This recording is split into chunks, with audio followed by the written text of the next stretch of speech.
மயிலாடுதுறையில் அதிமுக சார்பில் நடைபெற்ற மொழிப்போர் தியாகிகள் வீரவணக்க நாள் பொதுக்கூட்டத்தில் திமுக அரசு தேர்தல் வாக்குறுதிகளை நிறைவேற்றாமல் அதிமுக கொண்டு வந்த திட்டங்களில் ஸ்டிக்கர் ஒட்டிக்கொண்டு ஆட்சி நடத்துவதாக அதிமுக முன்னாள் எம்எல்ஏவும் மயிலாடுதுறை மாவட்ட அதிமுக செயலாளருமான பவுன்ராஜ் விமர்சனம் செய்துள்ளார்.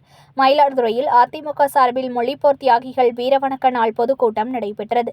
மாவட்ட மாணவரணி செயலாளர் ராஜராஜன் தலைமையில் நடைபெற்ற நிகழ்ச்சியில் அதிமுக மாவட்ட செயலாளரும் முன்னாள் எம்எல்ஏவுமான எஸ். பவுன்ராஜ், தலைமை கழக பேச்சாளர் நல்லாற்று நடராஜன் சிறப்புரையாற்றினார்.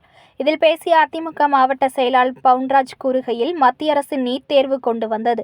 ஏழை மாணவர்கள் மருத்துவர்கள் ஆவதற்காக எடப்பாடி பழனிசாமி 7.5% இட உள்ஒதுக்கீடு செய்து கொடுத்ததால் தமிழகத்தில் ஒரு ஆண்டிற்கு 464 பேர் மருத்துவராகவும் வாய்ப்பை பெற்று தந்தார்.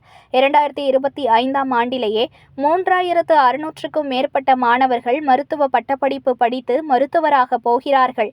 எடப்பாடி யார் செய்த சாதனைகளில் ஒன்று.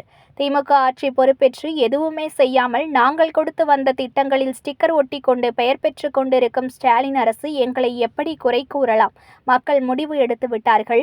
1000 ரூபாய் பணம் 28 மாதங்கள் கழித்து கொடுக்கிறார்கள். அதையும் நாங்கள் தான் போராடி பெற்றுக் கொடுத்தோம். திமுக தேர்தல் வாக்குறுதிகளை நிறைவேற்றவில்லை. அனைத்து குடும்ப அட்டைகளுக்கும் பணம் கொடுப்போம் என்று சொல்லிவிட்டு ஏமாற்றுகிறது என்றார். காவல்துறையை கட்டுப்படுத்தி வைத்துள்ளதால் கஞ்சா சாராயத்தை ஒழிக்க முடியவில்லை. காவல்துறையை சுதந்திரமாக செயல்பட அனுமதிக்க வேண்டும் என்றார்.